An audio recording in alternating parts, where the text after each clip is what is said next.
अल्लाह का शुक्र है कि हमारी पूरी टीम ने एजाज खान, अली, अदनान, इमरान अब्बासी और जाहिद अंसारी और अता मोहम्मद काका और इन तमाम लोगों ने मिलकर और अपनी टीम्स बनाकर इस काम को आसान कर दिखाया। जनाब वाला, आज हम ख्वाबों की ताबीरों के देश में बैठे हैं और आज हम अपनी आंखों से अपने ख्वाबों की ताबीर देख रहे हैं और ये वो ताबीर है जो नए ख्वाबों को जन्म दे रहा है और वो ख्वाब जो शायद ताबीर पहले लेकर आ रहे हैं और ख्वाब शायद बाद में होंगे। और ये सब कुछ आपके शबाना रोज मेहनत से हुआ। आपने जो एतबार और एतमाद इस स्टाफ के ऊपर किया, अगरचे ये तमाम स्टाफ आपके लिए नया था चंद लोगों के अलावा, लेकिन इस मुख्तसर मुद्दत में इतने बड़े स्टाफ के ऊपर 9 अजला पर मुश्तमिल हैदराबाद तालीमी बोर्ड को आपने जिस कदर तेजी के साथ इस जदीद तकाज़ों से हम रिश्ता करने की कोशिश, कामयाब कोशिश की, उसके ऊपर आप हम सब की तरफ से काबिल सलाम है। हम आपको सलाम पेश करते हैं। आखिरी बात करूंगा और फिर मैं चाहूंगा कि हम अपने प्रोग्राम की तरफ आगे चलें। सिर्फ आखिरी बात, ऐज़ान मोहतरम, नोकिया का नाम कौन नहीं जानता? सब जानते हैं नोकिया क्या था। आज नोकिया बंद हो गया। जिस वक्त नोकिया बंद हो रहा था उस वक्त उसके मालिक ने जो आखिरी तकरीर की थी, वो आखिरी तकरीर जिस आखिरी लफ्ज़ पे, आखिरी जुमलों पे खत्म हुई थी, वो जुमले क्या थे? नोकिया में कोई खराबी नहीं है, नोकिया में कोई कमी नहीं है, नोकिया कंपनी में सिर्फ एक खामी रही और वो खामी ये रही कि नोकिया जदीद तकाज़ों से हम रिश्ता ना हो सका। नतीजा ये निकला कि नोकिया बिक गया, नोकिया खत्म हो गया और आज वो तारीख का एक हिस्सा बन गया। तो जब कभी भी कोई इदारे बनते हैं तो वो जदीद तकाज़ों से हम रिश्ता रहते हैं तो जिंदा रहते हैं।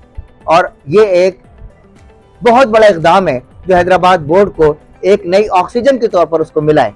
हैदराबाद बोर्ड में जब ये आया तो आपने देखा कि इसकी तज़ीन और आराइश में भी तब्दीली आ गई, ब्रांचें बनना शुरू हो गई, लोग संवरना शुरू हो गए, रोड्स बन गई, ऑटोमेशन आ गया, पूरे 9 डिस्ट्रिक्ट के अंदर हैदराबाद बोर्ड के वक़ार को बुलंद किया।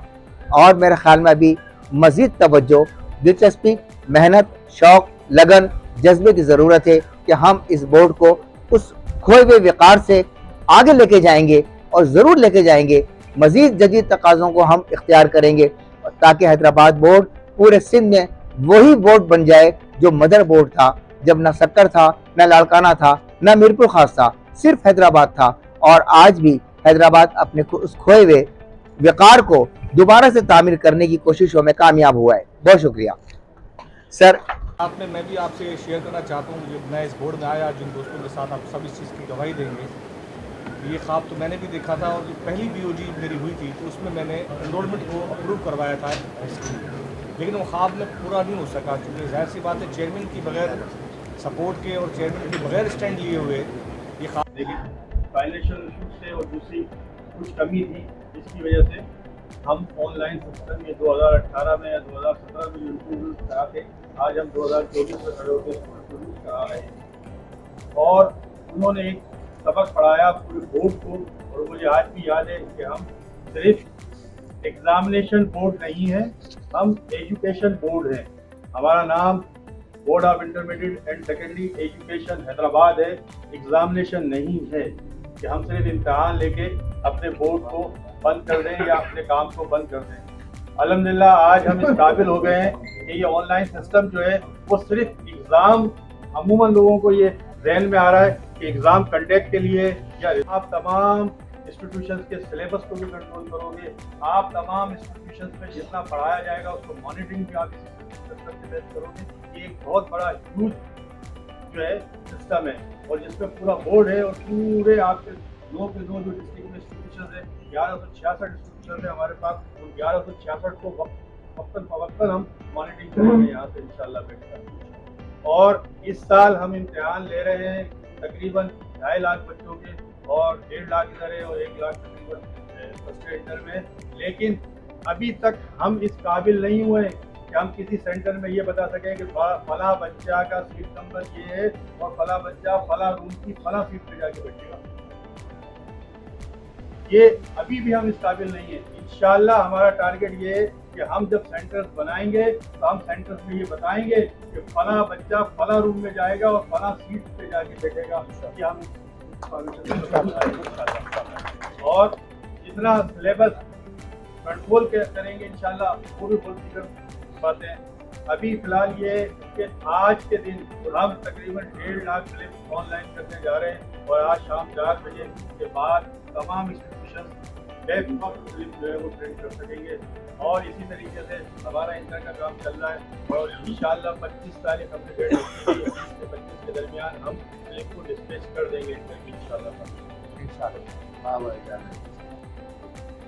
तारीखी मोड़ पे खड़े हैं और मैं आपको 3-4 बातें बताने की कोशिश करूंगा। उससे ज़्यादा आप लोगों के टाइम मैं नहीं लेना चाहता। मीडिया अच्छा वो सुने। अच्छा, मुआशरे में इदारे बनते हैं, उनका कोई मखसूस रोल और किरदार होता है। ऐसे ही हमारे तालीम बोर्ड्स का जब वजूद आया तो उनको भी टास्क दिया गया कि आपको कुछ काम करने हैं।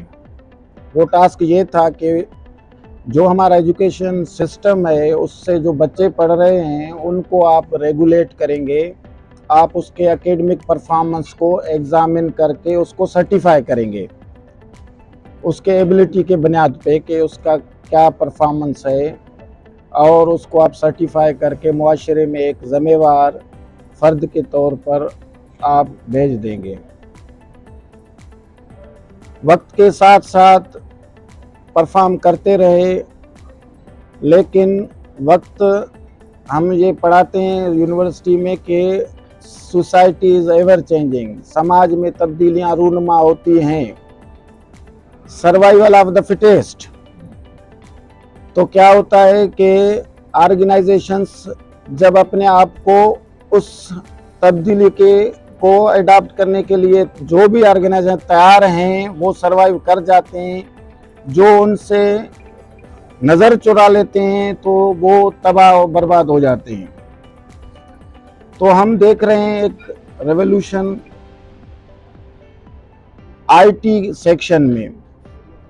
आईटी हमारा आजकल ग्लोबल वर्ल्ड है, विलेज है, हम जिसको कह रहे हैं कि एक दुनिया की जो भी समाज है उसके जो भी प्रॉब्लम्स हैं, जो भी डेवलपमेंट्स हैं वो हम पे असरअंदाज हो रहे हैं और हम उससे असर ले रहे हैं। तो हमें क्या करना चाहिए? क्या हम इन इदारों को उस हालत में छोड़ें या इनको इम्प्रूव करने की कोशिश करें और इन तकाज़ाओं को अडॉप्ट करके उनके साथ मुकाबला करने के लिए तैयार हो जाएं? ये सोच जब हम में है तो इंशाल्लाह हम काम कर सकते हैं और करके दिखाएं और कर रहे हैं। अब ये है कि ऑर्गेनाइजेशनल एनवायरनमेंट एंड कल्चर एक चीज़ है, यहाँ लोगों को डराया जाता है कि भाई कोई काम करना, कोई भी आपका जो पॉलिसी है, विजन है, उसको आप जब मटेरियलाइज करना चाहते हैं, उसको ग्राउंड पे इम्प्लीमेंट करना चाहते हैं, वो साजगार हालात आपको नहीं मिलते जो आप करना चाह रहे हैं तो आप कर सकें। तो ये एक मेन वजह बताते हैं लोग कि नहीं कर सकते। लेकिन मैं ये कहता हूँ कि हर आदमी अपना काम करना चाहता है, लेकिन ये है कि उससे काम कैसे लिया जाए। उसमें ये होता है कि आप उस वक्त तक कुछ नहीं कर सकते जब आप अपने टीम को तैयार नहीं करते। जब आप टीम वर्क में यकीन नहीं रखते तो आप कुछ नहीं कर सकते। जब मेरी फर्स्ट टाइम अपॉइंटमेंट हो रही थी और मैं सर्च कमेटी के सामने अपीयर हुआ तो मुझसे पूछा गया कि आप बीइंग प्रोफेसर आपका क्या विजन है, आप अगर लाड़काना में जा रहे हैं या कहीं भी हम आपको अपॉइंट करें तो आपका ऐसी कौन सी चीज़ है जो नुमाया और डिफरेंट है, दूसरों से हम सुनना चाहते हैं। मैंने वहीं यहाँ कहा, बट ऑफिशियली वो परेशान हो गए। फ्रेंडली भी आप इन्वायरमेंट क्रिएट करेंगे और ऑफिशियली भी काम करेंगे। मैंने कहा ऑर्गेनाइजेशन में इस वक्त कॉन्फ्लिक्ट वाला सिचुएशन है। वो जो मैनेजमेंट है, वो जो डिसीजन टेकिंग पोजीशंस पे हैं, वो अलग तरह के एक सोच और माइंडसेट से जाते हैं, और जो एम्प्लॉइज होते हैं वहाँ जो काम कर रहे होते हैं वो समझ रहे हैं कि ये हमारे ऑर्गेनाइजेशन में किसी और मकसद के लिए आए, तो ये कॉन्फ्लिक्ट वाला सिचुएशन पैदा होता है, तो लोग एक दूसरे को नाकाम करने की कोशिश करते हैं। मेरा जो विजन है, मैं जो जा रहा हूँ जिस नारे के साथ, वो ये है कि फ्रेंडली एंड ऑफिशियली हम माहौल बनाएंगे, फ्रेंडली, और काम करेंगे ऑफिशियली। मीन्स हम ये तासुर को गलत साबित करने की कोशिश करेंगे कि हमारा जो माइंडसेट है वो अलग है और वो किसी और गोल को अचीव करने के लिए है। नहीं, हमारा ये है कि आप भी वही करना चाहते हैं, हम भी वही करना चाहते हैं, आओ मिलकर बैठें और डिसीजन लें और अपने इदारे में वो तब्दीलियां लाएं जिनकी ज़रूरत है, जिनकी तकाजा है। तो इस सिलसिले में जब मैंने यहाँ ज्वाइन की तो सबसे पहले हमारी मीटिंग ज़ाहिर है हमारे सेक्रेटरी, कंट्रोलर साहब, ऑफिशियल से होती है। तो मैंने उनके सामने एक प्रपोज़ल रखा कि मुआशरे में हम सब कुछ हासिल कर चुके हैं, अल्हम्दुलिल्लाह मराते ले रहे हैं, हम ओहदे भी ले चुके हैं, आओ मिलकर कुछ ऐसा करें जो हम मुआशरे को पे बैक करें। क्योंकि ऑर्गेनाइजेशंस का एक रोल है, उस रोल को प्रॉपर अगर हम अदा करवाने में कामयाब हो गए तो ये ऑटोमेटिकली लोगों तक इसके समरात जाएंगे आगे। तो हमारे निदारों पे वैसे तो हम काम कर रहे हैं, 1960 में ये इसकी इस्टेब्लिशमेंट हुई, उस वक्त से अभी तक हम वो ही काम कर रहे हैं, मैन्युअली कर रहे हैं, लेकिन कर रहे हैं। इस दौरान हमारा 1 2 3 इश्यूज आ गए, इमेज का प्रॉब्लम हुआ, लोगों का ट्रस्ट थोड़ा डिफिसिट रहा, ये होए वो होए। तो इन सब को हमें ख़त्म करके एक नए सिरे से हमें अपने आप को इस नए तकाजा के साथ स्टैंडर्ड को हासिल करके और अपना रोल नए सिरे से अदा करने की ज़रूरत है। ये जब विज़न हम रखें, अपने कंट्रोलर साहब, ऑडिट ऑफिसर, सेक्रेटरी साहब और हमारे दूसरे जो ऑफिसर्स थे, उन्होंने इसको लब्बैक किया। तो इसको लॉन्च करने से देखें फैसला तो ये हो गया कि हम करेंगे, तो हमें अब दरकार थी ताउन की। वो थी हमारे यहाँ के मेजर स्टेक होल्डर है, जिसको आप एपका कहते हैं, या अपने नुमाइंदा तंजीम जो आपके यहाँ हैं उनसे भी हमारी मीटिंग्स हुई, मुलाकातें हुई। हम ये सोच के साथ गए थे इनके साथ मीटिंग में कि भाई हम ये प्रोजेक्ट लेके आ रहे हैं आपके इदारे में और ये इसमें ये चीज़ें होंगे। हमें ये ख़तरा था कि इनके जो रिएक्शन आएगा वो इन पॉइंट्स पे होगा। खुशगवार हैरत हुई, वो पहले से तैयार थे, वो ये चाहते थे और वो कहने लगे कि हम तो ये चाहते हैं कि ये चीज़ हमारे इदारे में हो। मैं सेक्रेटरी साहब और कंट्रोल साहब को देखकर मुस्कुराया। हम मसले सॉल्व करने के लिए बैठे हैं, लेकिन ये मसला इनके पास तो है ही नहीं, ये इसको ऊपर आगे लेके जाने के चक्कर में है। अल्हम्दुलिल्लाह इस तरह से इनको भी अपने टीम का हिस्सा हमने बना लिया और उनका ये काम इनको दिया गया कि भाई अब ये मुश्तमिल है सेगमेंट्स में। ऐसा नहीं है कि ये एक प्रोजेक्ट है जिसको हम बने बनाए लेके हम यहाँ उसको स्टार्ट करेंगे। ये फेजेस में होना था, इसमें पैसों का भी भरपूर इस्तेमाल होना है। उसके बाद जब हम अपने इकोनॉमिक टीम से, ऑडिट ऑफिसर हमारा ज़हीर साहब थे और अभी भट्टी साहब हैं, इनके साथ अब हमारी मुलाकात हुई, बैठे तो भाई देखें कि हमारे पास क्या वो रिसोर्सेज अवेलेबल हैं जो हम इस पे ख़र्चा करके इसको हम एक निज़ाम दे सकें इस इदारे को। मुझे वहाँ भी था कि ये एक इशू है, क्योंकि बोर्ड्स में, यूनिवर्सिटीज़ में अभी एक फंड्स का एक इशू चल रहा है, लेकिन वहाँ भी एक खुशगवार हैरत का सामना करना पड़ा। वो ये था कि वो हम बैठे हैं ना सर, मैं सोच रहा था कि इदारे में लोग हैं, वो चाहते हैं कि काम हो, कोई इसको लीड करे, तो बहुत खुशी हुई। और इस तरह हमने इस सब को ऑन बोर्ड लिया, एक आज़म ठान लिया और शुरू कर दिया, अल्लाह का नाम लिया। फिर हमने एक फैसला किया कि हमें इसको फेजेस में करना है, इस जो प्रोजेक्ट है इसको फेजेस में करना है।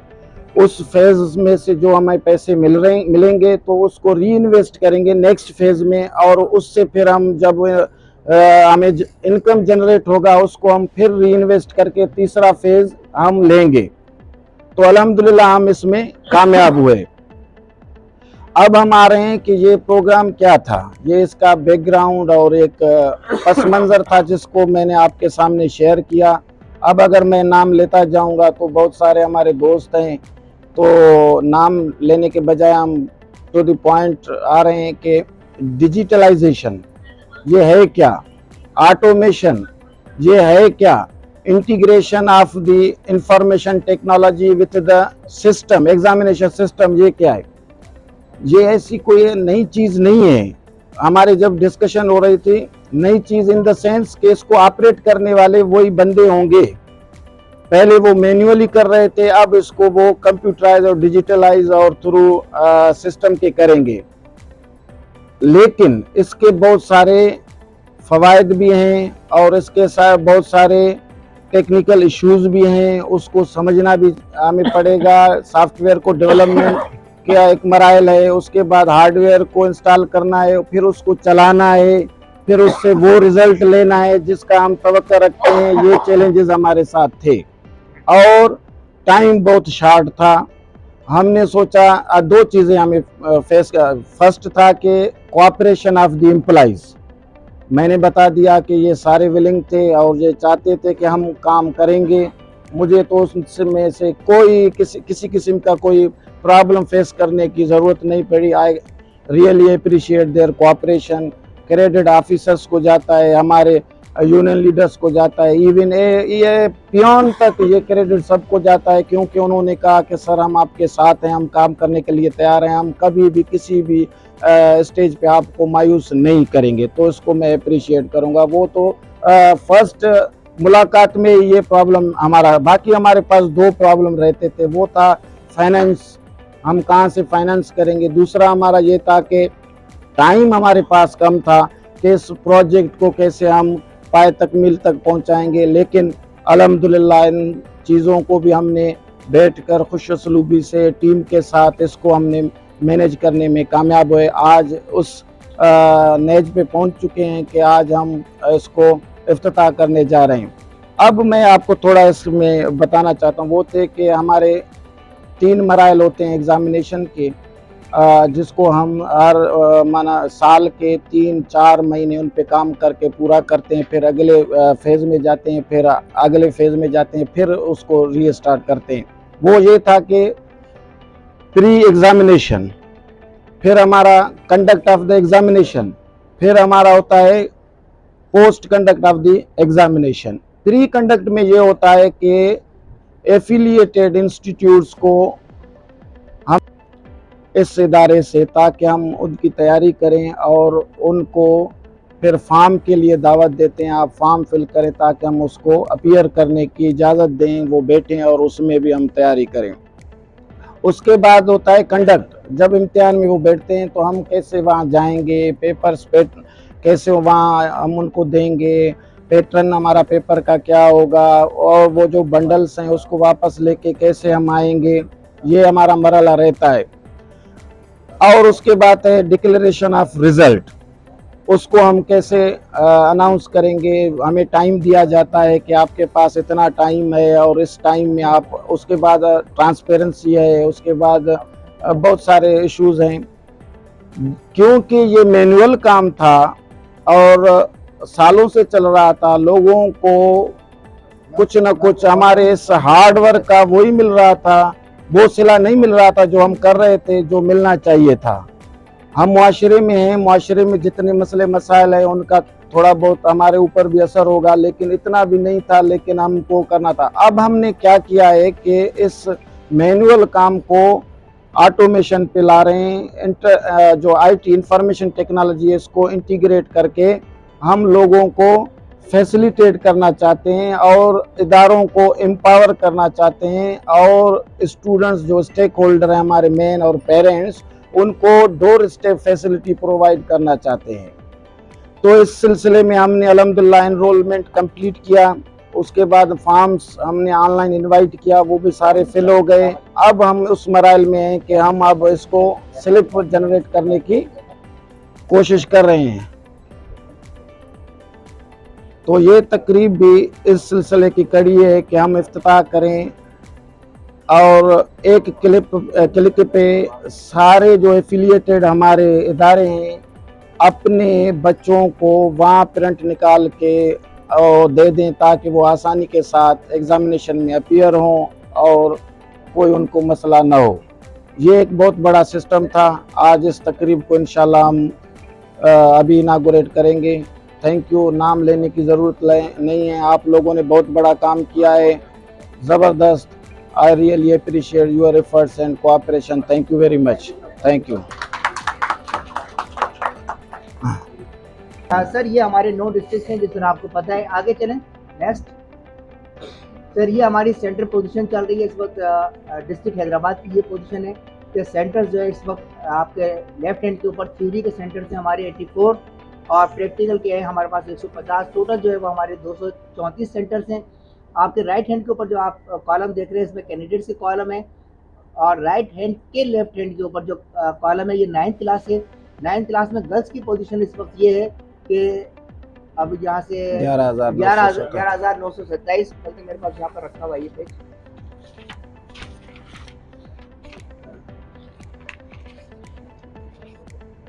11,927। बॉयज़ की तादाद 11,894 और टोटल 23,821। और इस तरफ जो है वो मैट्रिक की पोजीशन है। गर्ल्स की पोजीशन ये है कि 10,562 तालिबात इम्तहान में बैठेंगी और तलबा की तादाद 10,943 है। टोटल जो 21,509 है और इन दोनों की मजमूई तादाद आपको नीचे नज़र आ रही है, ये है 45,330। ये सिर्फ हैदराबाद डिस्ट्रिक्ट की पोजीशन है। नेक्स्ट फिर इस तरह ही हमने सारे डिस्ट्रिक्ट आपको कंप्लीट करके दिए हैं। तमाम डिस्ट्रिक्ट की ये पोजीशन आ रही है और हम आखिरी पेज के ऊपर जो समरी पेज की तरफ चले जाते हैं, इस तरह आपको ये सारे आपको डिस्ट्रिक्ट नज़र आ रहे हैं।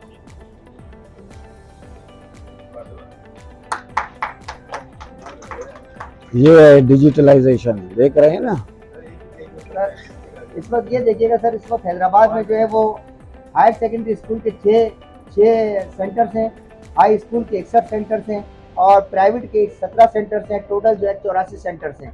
और मटियारी के अंदर एक सेंटर हायर सेकेंडरी है, 16 हाई स्कूल हैं और प्राइवेट सेक्टर्स में हमने कोई सेंटर नहीं लिया है, 17 सेंटर हैं। टोटल जो है वो 268 सेंटर हैं, 268 सेंटर्स हैं। ये तमाम सेंटर्स की तादाद आपको बाइफिकेट करके हम दे रहे हैं कि हमारे हायर सेकेंडरी स्कूल को हमने कितने स्कूल्स को हमने लिया है, हाई स्कूल को कितने लिया है और प्राइवेट स्कूल को कितने लिया है और इनकी मजमू तादाद क्या बनती है। सर हम नेक्स्ट पेज पे चलते हैं। ये 9 डिस्ट्रिक्ट की समरी है, जवाब 9 डिस्ट्रिक्ट की मुकम्मल समरी है। इसके अंदर टोटल एग्जामिनेशन सेंटर जो है 268 है, टोटल प्रैक्टिकल सेंटर 254 है। इनकी मजमू तादाद आपको सामने नज़र आ रही है 622। इसी तरह टोटल 9th जो स्टूडेंट्स हैं वो 73,416 है और मैट्रिक के जो है वो 68,034। यानी इसकी मजमू तादाद जो है इस वक्त हमारे 2024 में जो तलबा और तालिबात की मजमू तादाद इम्तहान में शरीक हो रही है उनकी तादाद 1,41,450 है। 1,41,450। सर ये सारी कंप्लीट है, मैंने आपको बहुत मुख्तसर करके दिखाई है आपको ये समरी। और नेक्स्ट पेज मैंने आपको हटवा दिया है यहाँ से, कंप्लीट पे है जी। Thank you sir, thank you Nadeem भाई, thank you, thank you.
Chishti side का, और इंशाल्लाह हम बहुत जल्द, ज़ाहिर है कि इफ्तिताह 21 का हो गया, लेकिन अभी हमारा ब्रांच फंक्शनलाइज होगी और हम अब उस सेशन की तरफ जाने वाले हैं।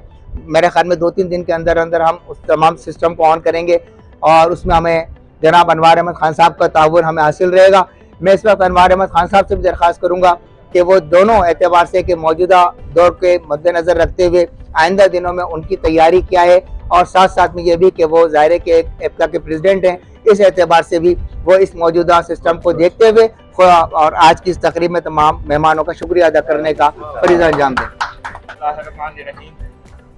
मोहतरम जनाब डॉक्टर अली अहमद रोही साहब, मिस्टर शौकत अली खानज़ादा साहब सेक्रेटरी, मिस्टर मसूर अहमद जई साहब controller of examination, mister Salahuddin साहब, नदीम काजी भाई, एजाज काका भाई और दूसरे रफ़ाक़ा सलीम भाई, आई एम वेरी थैंकफुल आप लोगों का, अपनी बोर्ड की टीम का, एक मुलाज़िम का जो हमारे साथ शामिल है, बिलखुसूस एजाज भाई, अली भाई, मोहम्मद हुसैन साहब का नाम ना लेना जो है वो गुनाह होगा, डिजिटल मौलवी इनकी काविशों से और कोशिशों से ये कारनामा सरअंजाम दिया।